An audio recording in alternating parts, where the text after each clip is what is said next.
गोदरी नामक गांव में अनीता और सरिता रहने वाली दो बहनें थीं। उनके पास अपार संपदा थी। वे सुंदर थीं और सबसे बढ़कर उनमें स्वतंत्र रूप से अलग अलग जगहों पर घूमने की इच्छा थी। इसलिए वे मौसम के हिसाब से जगह भी तय किया करती थी। गर्मी का मौसम था। दोनों बहनों ने बातचीत की और उन्होंने गोवा जाने का फैसला किया। उनके साथ उनकी नानी रहती थी, तो वे उसके पास आईं। लड्डू खाना चाहोगी नानी? मुझसे क्या चाहिए पहले वो बताओ। 1 लाख रुपए चाहिए। ओहो, इस बार तुमने 1 लाख रुपए का लक्ष्य रखा है। एक और लड्डू खाओगी नानी? समझ गए, तुम्हें भी 1 लाख रुपए चाहिए। आप सुपर है नानी। वे कहते हैं अतिथि भगवान समान, गुरु भगवान समान, माता पिता भगवान समान, लेकिन उन्हें कभी नहीं बताया कि दादी भी भगवान समान होती है। पता नहीं नानी का नाम क्यों नहीं इंक्लूड किया उन्होंने। हमारे लिए माता पिता, नानी और फिर बाद में शिक्षक और अतिथि है भगवान समान। तुम्हारी चापलूसी खत्म हो जाए उसके बाद हम गोवा की यात्रा के बारे में बात करेंगे। ऐसा कुछ नहीं है नानी, गर्मी है ना और वहाँ समुद्र है। क्यों, गर्मी सहन नहीं हो रही तो तुम समुद्र में कूदोगी क्या? ऐसा कुछ नहीं है नानी, समर है ना, मौसम का मजा लेने के लिए एक फेसबुक फ्रेंड ने इस जगह का सुझाव दिया है। यही नहीं नानी, वहाँ हम पतंगों पर मस्ती से सवारी कर सकते हैं। कौन है वो जो पतंग पर चढ़कर सवारी करने का ख्वाब दिखा रही है? चीची, चल चल गोवा। वो टिकटॉक गोवा स्टार है नानी। इसलिए अगर आप मुझे 1 लाख और मेरी बहन के लिए भी 1 लाख दें तो हम गोवा जाकर मस्ती करके वापस आ जाएंगे। अरे जिसे देखो गोवा गोवा बोलता रहता है, आखिर गोवा में ऐसा क्या है? टीवी देखूं तो गोवा, मोबाइल देखूं तो गोवा। सुनहरा अवसर है जाने का कहते हैं। क्या है वहाँ? समुद्र है, ठंडा मौसम है और है पतंगों की सवारी। फिर नानी बिना एक शब्द भी बोले अंदर गई और दोनों नातिनों को 1-1 लाख रुपए निकाल कर दे दिए। फिर उन्होंने अपनी नानी से आशीर्वाद लिया और घूमने के लिए निकल गई।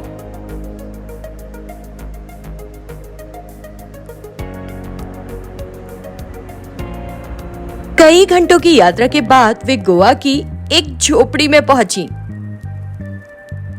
ये क्या है बहन? यहाँ गोवा में भी ये पुरानी झोपड़ियां मिलती हैं क्या? मुझे कैसे पता होगा दीदी, मैं भी तुम्हारे ही साथ आई हूँ ना यहाँ। उस ऑटो वाले ने हमसे पैसे लेकर हमें ठगा है।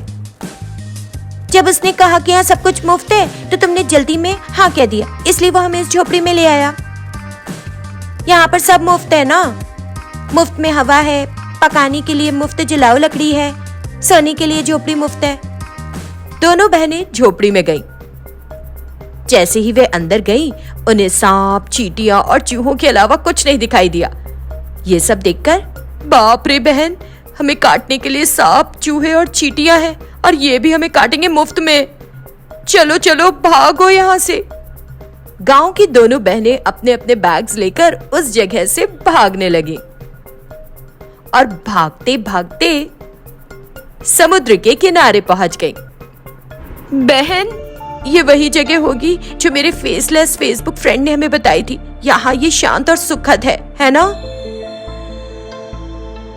दीदी, ये लड़कियां कितनी गरीब लगती हैं। बेचारी, देखो इनके शरीर पर ठीक से कपड़े तक नहीं है। मुझे भी ऐसे ही लगता है बहन। हम अपनी नानी से उनके लिए कुछ कपड़े सिलने के लिए कहेंगे। जब वे बात कर रही थी तो वे समुद्र के किनारे पर आ गई और लहरें उनके पैरों को छूने लगी। वहां पहुंचकर उन्हें बहुत आराम महसूस हुआ और वे आनंद ले रही थी। दीदी, आओ हम रेत में घर बनाते हैं ना। ये बच्चों का खेल है बहन, तुम अब बड़ी हो गई हो, तब भी तुम्हें छोटे बच्चों की तरह। आप ऐसे क्यों कह रही हो दीदी? कितना अच्छा होता अगर हम रेत में खेलें। हम गोवा में रेत में खेलने और घर बनाने के लिए नहीं आए हैं, गोवा के ठंडे मौसम का मजा लेने आए। तो चले चले और समुद्र में तैरें। हम अपने गांव में झीलों और कुओं में तैरते हैं ना बहन, यहाँ भी वही पानी ही तो है। तो फिर समुद्र में नाव में बैठते हैं ना। हे भगवान, नहीं बहन, पानी में चट्टाने कहाँ हैं, बड़ी मछलियां कहाँ, हम नहीं जानते ना। गलती से अगर हमारी नाव जाकर चट्टान से टकरा गई और टाइटैनिक की तरह टूट गई, बाप रे, हम तो डूब जाएंगे। क्या है दीदी, मैं तुमसे कहीं बेहतर हूँ। वो शिप थी और हम एक नाव में जाएंगे। हम गहराई में नहीं जाएंगे, बस किनारे के पास ही तैरेंगे ना। नहीं बहन, मुझे समुद्र के पानी से डर लगता है। वे ये कहते हुए गोवा आए थे कि एक गर्मी की यात्रा है, लेकिन अनीता की हालत देखकर सरिता को कुछ समझ नहीं आ रहा था कि हंसे या रोए। वो जो कुछ भी कह रही थी वो मना कर रही थी, और जहाँ जाना चाहती थी वो मना कर देती थी। कुछ देर दोनों चुप रहे। फिर सरिता ने कहा, दीदी वे वहाँ पतंग उड़ा रहे हैं, आओ चलकर देखें। अनीता ने भी देखा। वो अपनी बहन को ना नहीं कह सकी, उसके साथ चली गई। सरिता वहां गई और वहां एक महिला से बात की और कुछ समय बाद लौटकर उसके पास आई। मैंने अभी उस महिला से बात की और उसने कहा कि वे पतंग नहीं है, ऐसा लगता है पैराग्लाइडर है, जो हम फिल्मों में हीरोज को करते देखते हैं ना, वही। हे भगवान, हमें चमगादड़ की तरह हवा में पकड़कर लटकना होगा, है ना। मैं ही नहीं करूंगी बिल्कुल। अगर हमारे हाथ में दर्द उठा और अगर हमने छोड़ दिया तो बस, जलाने और विसर्जित करने के लिए तुम्हें मेरे शरीर का कोई अंग नहीं मिलेगा। मेरे शरीर को दफनाने के लिए मेरा शरीर ही नहीं मिलेगा। ये सब नहीं बहन, गोवा के इन लोगों को ये काम करने दो। अरे ऐसा क्यों दीदी, तुम मुझे गर्मियों की यात्रा के लिए गोवा लेकर आई थी ना, अब अगर तुम ऐसे करोगे तो कैसे चलेगा बोलो। मैं तुम्हें लेकर आई हूँ ना, अब मैं वापस चलने को कह रही हूँ, चलो। अनीता सरिता को वापस घर ले आई। सरिता ने नानी को सारी बात बताई। अनीता को देखकर नानी और सरिता खूब हंसे। घर में राम, गली में श्याम। दोपहर के समय हॉल में सोफे पर बैठकर आनंद और नूतन बातें कर रहे थे। किचन में खड़ी होकर हासिनी उनकी बातें सुन रही थी। चाची, क्या हम भाग चले? देखो नूतन, तुम गलत कर रही हो। प्यार में कुछ सही कुछ गलत नहीं होता। मैं तो एक लड़की हूँ, तब भी मुझे डर नहीं लग रहा, फिर आदमी होकर आप इतने डरे हुए और चिंतित क्यों हो? तुम्हारी अभी शादी नहीं हुई है, इसीलिए कोई डर नहीं है, पर मैं तुम्हारी बहन से विवाह कर चुका हूँ ना, इसीलिए मुझे डर है। अगर उसे पता चलेगा कि हम दोनों भाग गए तो उसे बहुत बुरा लगेगा। मुझे उस बात की चिंता है। तुम मुझे प्यार नहीं करते चाची? तुमको पसंद करता हूँ या नहीं करता, हमारा ऐसा रिश्ता संभव नहीं है ना नूतन। तुम मेरी बीवी की बहन यानी मेरी साली हो और मैं तुम्हारा जीजा। इसका मतलब है दिल में प्यार नहीं, मेरे लिए तुम्हारे दिल में जगह नहीं, और मैं ऐसी भाग्यशाली नहीं कि मैं तुम्हारे साथ अपना जीवन साझा करूं। मेरा प्यार सिर्फ मेरी पत्नी के लिए है और मेरे दिल में सिर्फ तुम्हारी बहन के लिए जगह है। मेरा प्यार पाने वाली वही है भाग्यशाली। हासिनी ने जब रसोई से सुना कि उसका पति क्या कह रहा है तो वो खुशी से फूली नहीं समाई। उसे लगा जैसे उसके पंख हैं और वो हवा में उड़ रही है। तो फिर तो मेरा जीना बेकार है। तुम मुझे छोड़ दो कि तो मैं मर जाऊंगी, मुझे छोड़ दो।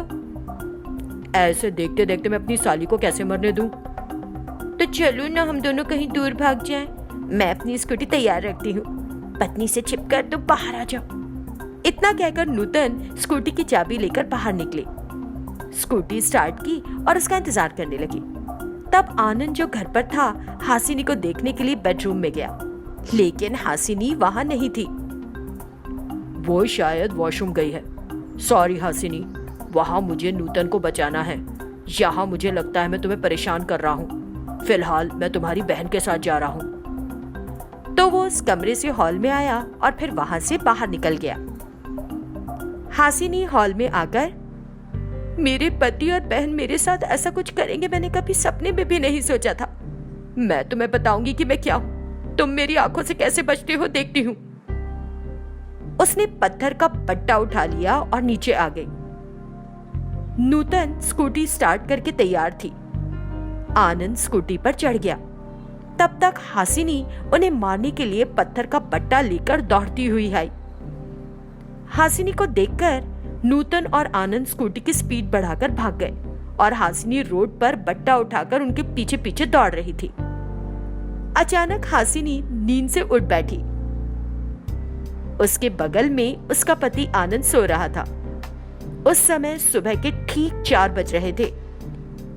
हे भगवान, ये क्या था? मैंने ऐसा सपना क्यों देखा?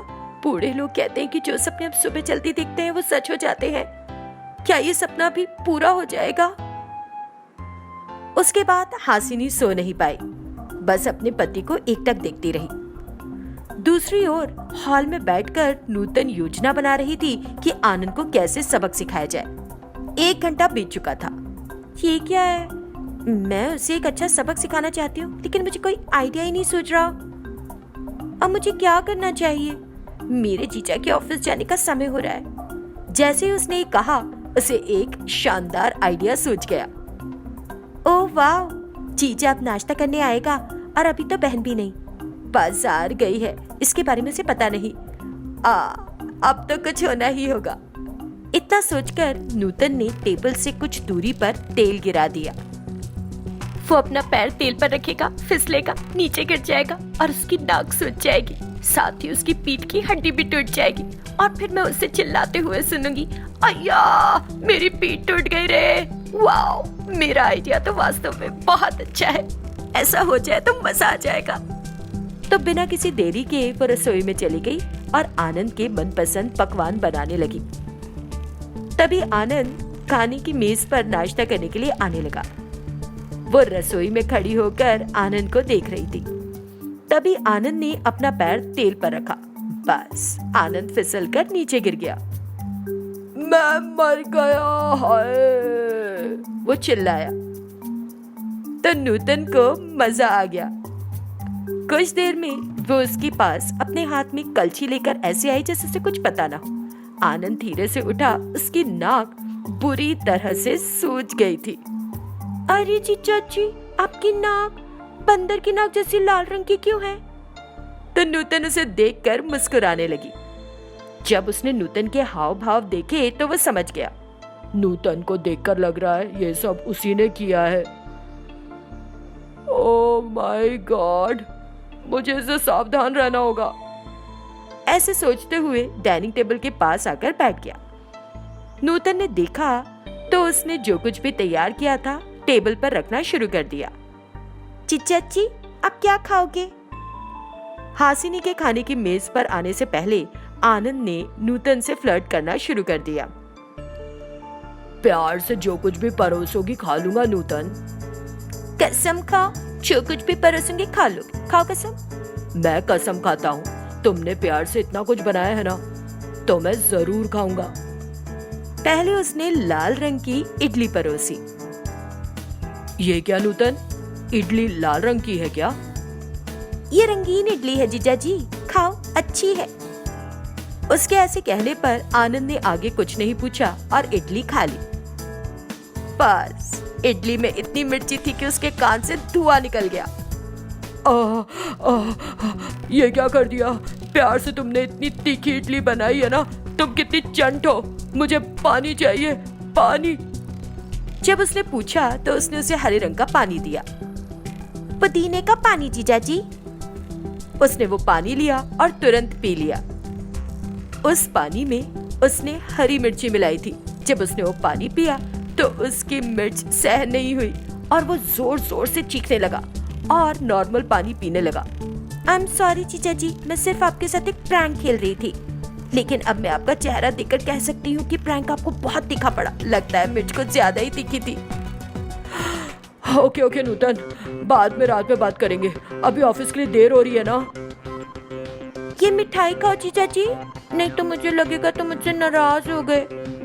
वो ना नहीं कह सकता था, इसलिए वो मिठाई उठाकर उसने खा ली। उसमें भी भर के मिर्ची थी, लेकिन आनंद कुछ भी नहीं कह सका। उसकी आंखों से पानी निकलने लगा। मीठे को तो मीठा रहने देती ना नूतन, इसको भी। इसे लाल दिखाने के लिए मैंने इसमें बहुत सारा मिर्च पाउडर डाला था। जब नूतन ने ऐसे कहा तो आनंद बुरी तरह से चौंक गया। इसके बाद मुझसे कोई फ्लर्ट गेम मत खेलना, बी केयरफुल। ये कहकर नूतन फौरन वहां से चली गई। आनंद के मुंह, नाक और कान सब से धुआं निकल रहा था।